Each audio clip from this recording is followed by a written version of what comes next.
Hey everyone, good afternoon. After me just spending about 15 minutes talking to myself without the record button being pushed, I figured I would go ahead and start over and try and do it right this time.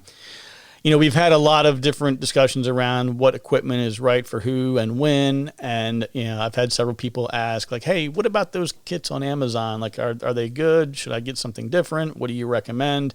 In general, I don't have a lot of real specific recommendations, but I did want to go through a couple of links that I pulled up, walk through a few things that you're probably going to see when you're looking, throw a few pointers your way, and just kind of give you some food for thought. So let's just jump right in here to the Come with Organizer Tote Beekeeping Tools Kit. I have no idea what all of that means, but I like this little tote. I've mentioned before about having some kind of a little bag or a box or something that you carry with you when you're doing your inspections. As you can see here, you can fit a whole lot of gear in there. That's great. It comes with, most of the things that you're going to need. But I'm going to go through this a little bit individually, and we'll talk through some of the things that you may need or may not need. So starting off here with this smoker, I'm going to go ahead and get to where we can zoom in a little bit here. This is going to be a pretty basic smoker. There's nothing fancy about it. It's probably going to work fine, for your first year or two. There's an area right down there at the bottom. You can see like on the part that is circled, but there's a little bit of a hole down there. That's where, when you're squeezing the bellows, this area back here, that's pushing all the air into the bottom. These cheaper ones, for whatever reason, they're kind of hit or miss as to how well that works. I think I spent $45 or $50 on my smoker. It's about twice as high. It's got a nice, rubberized, very rugged, weatherproof bellows. It's a good investment. But, for your first year or two, or even 5 years, whatever, this one's pretty cheap. It's probably somewhere between $15 and $18. See how you like it, see how you enjoy the hobby, and then maybe make a bigger investment later. One thing I will say is please don't throw your smoker back into your bag when you're done for the day, because obviously it's going to be hot. And I say that and everybody's like, oh, come on, Jeff, nobody would do that. I'm saying it because I would do that. I'd be working and I wouldn't even pay attention. I would just throw it in the bag. So don't do that. This is, again, why I kind of like the idea of a wooden type box. If you'll notice here in the front of the smoker, there's a little bit of a hook right there. And you can actually hook that onto the outside of a wooden box. So I feel like that's a pretty good way to go. Moving on here to this hive tool. This is a hive tool that has a little J hook on the bottom. I don't particularly like this hive tool. The reason that I don't like this is because when I first got it, I was using it and everything was fine and it was working. But I used that J to pop up. I was trying to free a frame from inside the hive.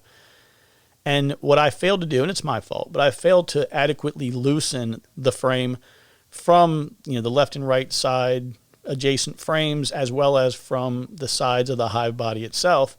And I actually ripped the top plate off of the frame.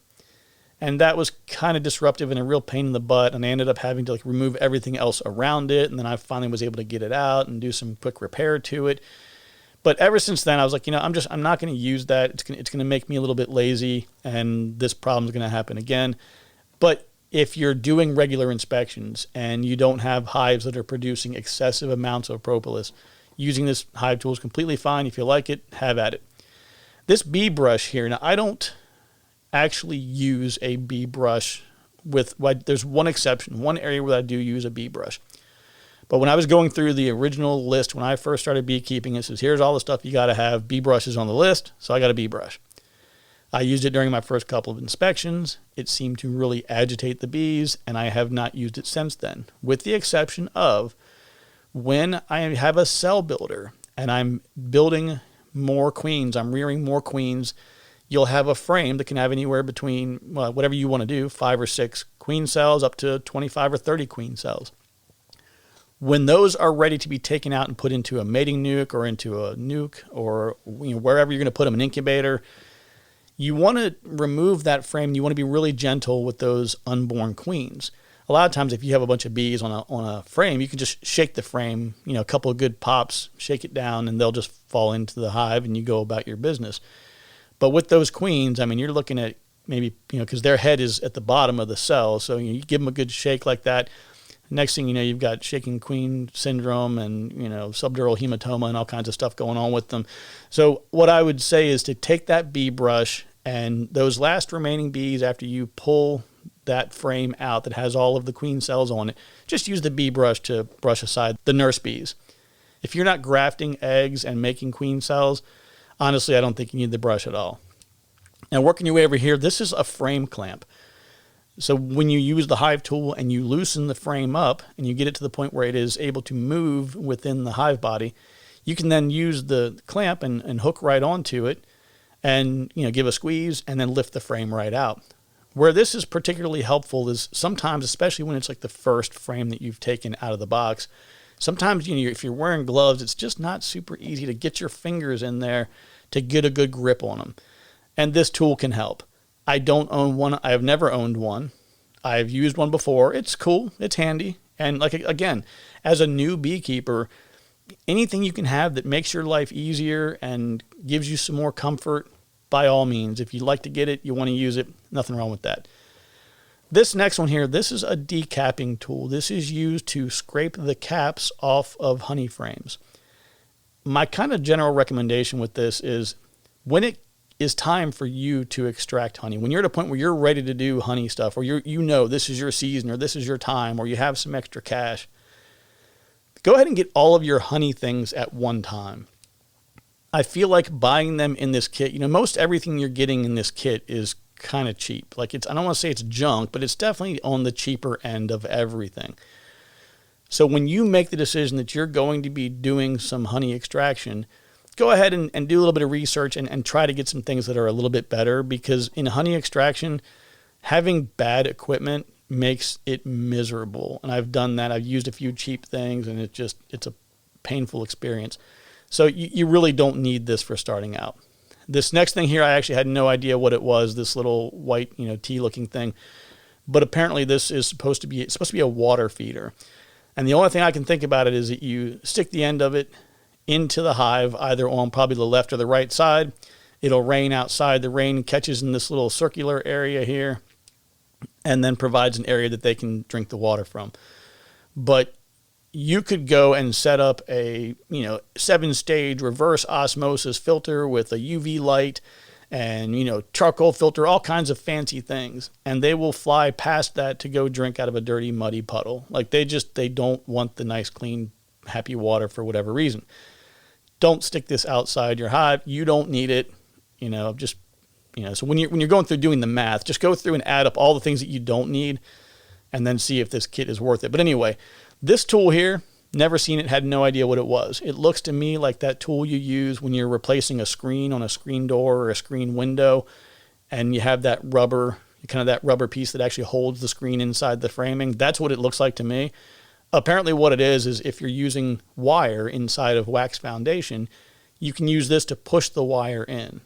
I don't know. I've bought wax foundation before that has the wire already in it, and it's really easy to install, and it's no problem. I just don't know why you'd be installing it like after the fact. If you have wax foundation and you want to provide some extra support, you can either use the pins, or you can just use like some fishing line. You can just get some cheap fishing line, wrap that around a couple times, and hold it in place. And then once it's time to, if you have to like cut a queen cell out or do something later, you can get a big fillet knife and just cut all the way through the comb and take out the queen cell without having to try and cut through the metal. But either way, like I've never seen or used this thing before. I don't think you need it. This next one here, this is a queen marking cage, and I've never used one, but I can see where, it would definitely be useful if you've never marked a queen before. You want something that has really good positive control of her. Basically, you're going to grab the end of this stick and you'll pull the whole thing out. You put the queen inside there, you push the plunger back down, and you flip the whole thing over. And then you should then be able to have access from this area down here, which if you can see where it's circled right there, you'll have that flipped over upside down, and then you should be able to mark her through that.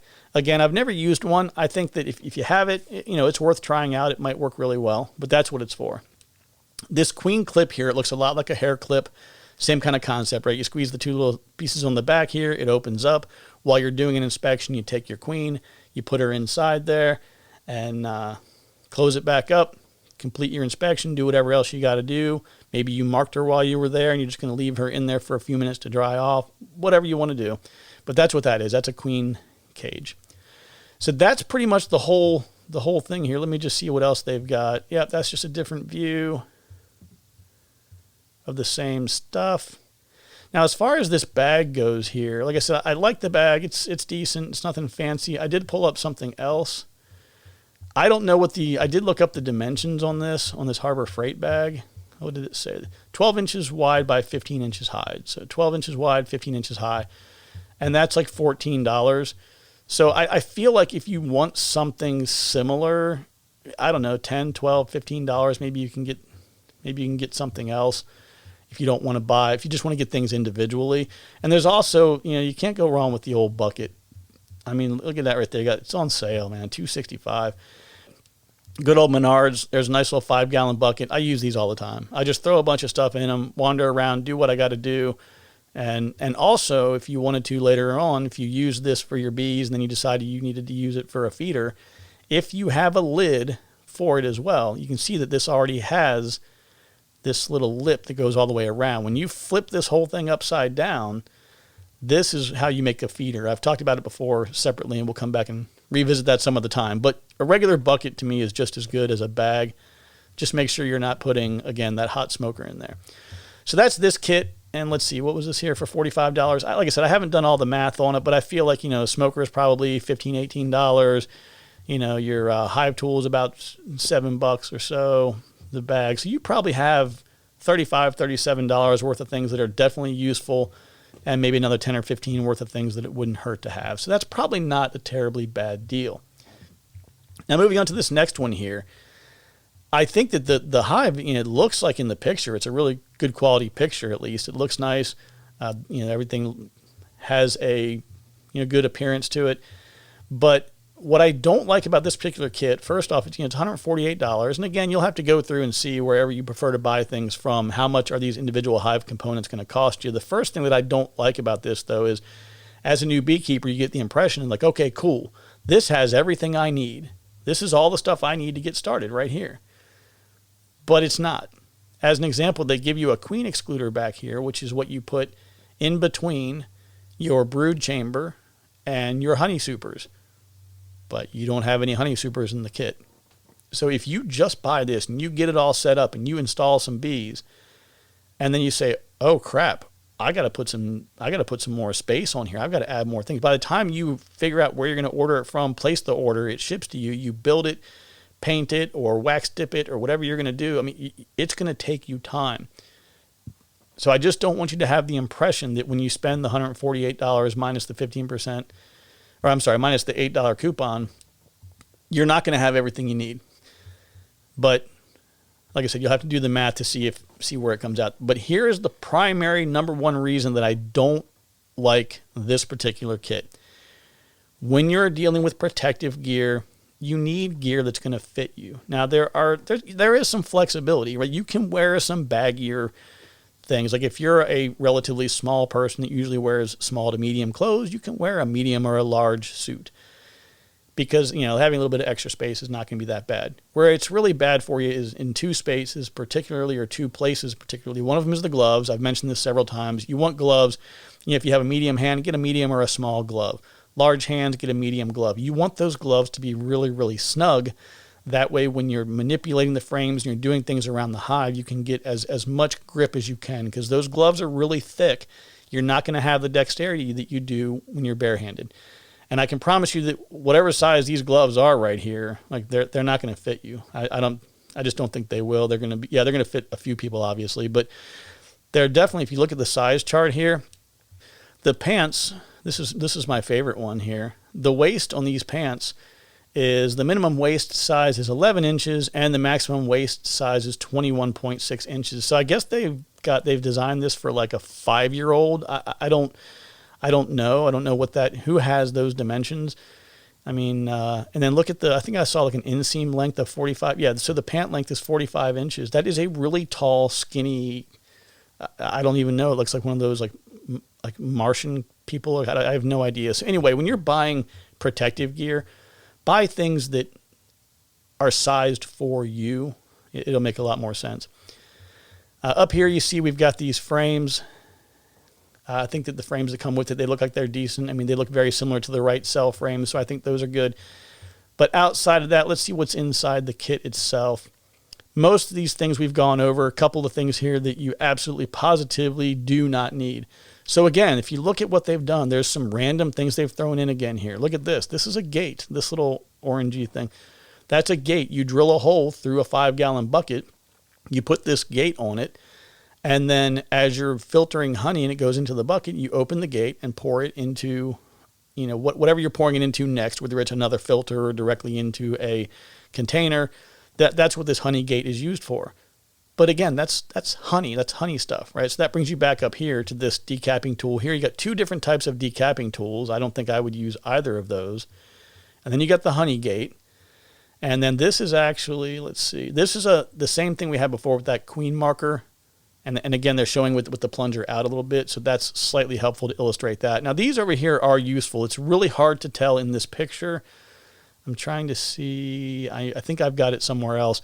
But these are actually hive beetle traps, and they're the ones that are reusable. So you can open them up, put the vegetable oil or whatever kind of oil you're using, put them in the hive, come back in 30 days, dump out all the dead ones, put some more in, and reinstall them. One thing you absolutely positively do not need is this shovel. They defined it as a bottom board scraping shovel or something like that. You do not need a special shovel for scraping the bottom board. You can use your hive tool. You can get a random piece of metal if you have that much scraping to do. You want something wider, but you don't need. You find a garden shovel, like a little hand garden shovel you use to plant small vegetables or whatever, or flowers. But you don't need to get a special thing for that. This is back to kind of an extraction thing. This big knife-looking thing here is used for decapping honey or a honey frame. So if you take this and you want to heat it up, because as it is by itself, it's not going to work very well. But you're going to need to heat it up somehow and then bring that across the cappings of the honey frame. And then if everything goes well, you'll be able to extract the honey after that. I like the ones that are electric, and to take you to the next level beyond that, don't just buy the cheapest electric one you find. Get a really good quality one. The first one I had that was electric was a piece of junk, and it got all melted and just it was burned, and it was really gross. But again, you're mixing up a couple of extraction things with everything else. You don't need to focus on that right now. You don't need all that excess stuff. That's just my opinion. This right here is an entrance feeder. So these areas down, these 2 little tabs are going to hook up underneath of the entrance on top of the bottom board and below the first hive body. So you don't need these. You don't want to use entrance feeders, so don't do that. These little pellets, I bought these one time. I bought them from somewhere. I overpaid. I paid too much for them, but I thought they were going to last a long time. They did not last very long. They burned really fast, and they were really expensive. So if they're included in a kit, by all means use them. But don't go buying them separately. You can just go out into the woods or into your yard and find grass, dry grass, leaves, anything and everything else is going to work just as good as that. But they are a little bit too expensive. Let's see what else we have on here. Okay, so that pretty much covers us on that one. What do we have over here? Okay, the one thing I didn't like about this other little kit they have, so it goes back to the same thing. You're getting all the same stuff again. It's a few dollars more at $60. Now, what you do have here is you have this frame hanger, and frame hangers are kind of cool. You can hook them on the side of the hive body that you're doing an inspection on, and then you can put the frames on them. 2 things I don't like about this. One, there is nothing down on the ends of this, so when you hook a frame onto it, it could potentially slide down or even fall off. That's problem number 1. Problem number 2, these are 2 pieces. So if you're going to get a frame hanger, get a 1-piece frame hanger. Now, again, this goes back to the same thing we just talked about. Here's those beetle traps I was showing you. This is a little bit of a better image of them from the previous one. But again, they're giving you gloves. They're not sized for you. You got a couple of different types of hive tools. Always great to have extra hive tools, so I'm a big fan there. But do you need to have 3 of them starting out? Do you need to have 2 different types of decappers? Having extra queen cages is always good. Again, you're buying a piece of protective gear here in this hood thing, but to me, if you're in the ministry and you need to have your white collar on, while you're beekeeping so that you're ministering to the bees, I think this one's probably a really good fit with that white collar. Outside of that, you're not really getting any neck and shoulder protection, so I don't like that at all. Just for that alone, I would not buy this kit. But that combined with this guy over here, combined with these entrance feeders that you don't need, and then this stupid scraper shovel and the cheap knife. Like, none of this stuff is really that useful, especially when you're paying $61 for it. But it does have a smoker. Now, one thing with the smoker, you can see back here that it's got kind of this wooden back. If you leave these outside and they're not in a weather protected area, that wooden stuff it will rot out really quickly. I've got a couple of them where the bellows, this whole back area, is kind of rotted out and had to be replaced. So I think I've got one more in the list. Now this is probably just a generic one where I've got everything else on here. So, I mean, I hope that helps kind of going through things. There's a lot of stuff that you probably don't need. You can probably individually get some things. Again, my real recommendation is if you want to buy a bunch of gear at one time, I would be really leaning towards that setup that had, I think it's the first tab back here. Something like this, where you just get a bunch of basic stuff, $45, and it kind of gets you started. I don't think... Oh, I did see this. This actually looks like a pretty good veil. I mean, I think for $50, this jacket with this veil here, it looks in the image like it might be a fairly thick material. I mean, I'm sure like with Amazon, you can return anything that you don't like. But it just kind of has a look and an appearance like it might be a fairly thick material. So that might be good to look at for $50. It's rated a 4.6. That might be pretty good. So anyway, I hope that this is good and useful for you. And if you have any questions, feel free to meet up with us at Beekeeping for Newbies, NEWBEES.com. There's going to be a link in the description to the Discord page. And you can always get a hold of me, send me an email. It's Jeff@beekeepingfornewbies.com. And if you have any questions, just let me know and we'll get to you. All right, folks, take care and we'll talk to you soon.